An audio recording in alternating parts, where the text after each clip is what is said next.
Dengar di tengah kondisi perekonomian dunia serta negara-negara lain yang tengah bergejolak, tren investasi di Indonesia cenderung meningkat. Hal tersebut tentunya menjadi bukti bahwa para investor sangat memiliki kepercayaan terhadap proyeksi perkembangan investasi di Indonesia. Para pelaku pasar dari dalam negeri bahkan pada tingkat global pun belakangan terus memantau dan menunjukkan ketertarikan mereka untuk segera menanam modal di Indonesia. Bagaimana tidak, pasalnya target realisasi investasi yang saat ini telah terlaksana di era kepemimpinan Presiden Joko Widodo sudah mencapai angka 901 triliun rupiah. Hal tersebut menunjukkan bahwa roda perekonomian di tanah air berputar setelah guncangan pandemi COVID-19 dan juga pada saat ini ketika terjadi ancaman inflasi serta resesi dunia, namun tetap memberikan performa yang melonjak. Menteri Investasi Bahlil Lahadalia menyatakan bahwa memang terus ada penambahan dana investasi yang terjadi.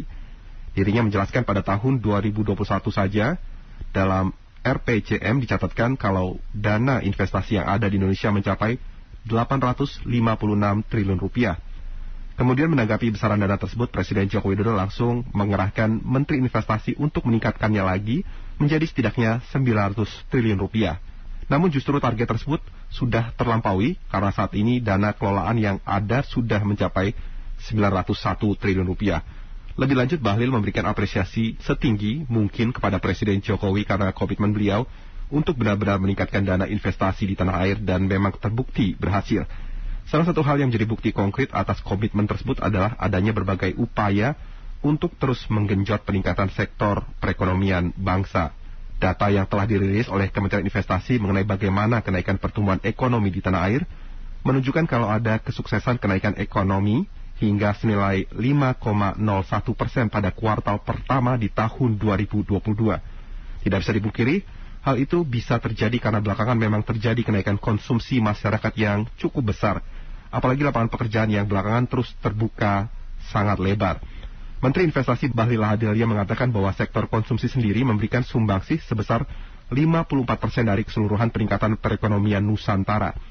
Kemudian pada peringkat kedua terdapat sisi investasi yang menyumbangkan sebesar 32% dan sisanya diisi oleh aktivitas ekspor-impor serta spending yang dilakukan oleh pemerintah. Selanjutnya mengenai data pertumbuhan ekonomi bangsa yang terjadi pada kuartal pertama, Presiden Jokowi masih sangat optimis bahwa Indonesia akan terus mampu menggenjot pertumbuhan ekonomi. Bahkan dirinya memberi target setidaknya pada kuartal kedua tahun 2022 ini mampu terus naik hingga menyentuh angka 5,10% secara tahunan. Optimisme Presiden Jokowi memang bukan tanpa alasan.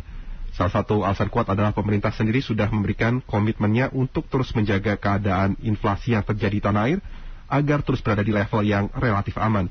Selain itu berbagai upaya dilakukan untuk terus meningkatkan tingkat kepercayaan investor terhadap kondisi perekonomian di tanah air.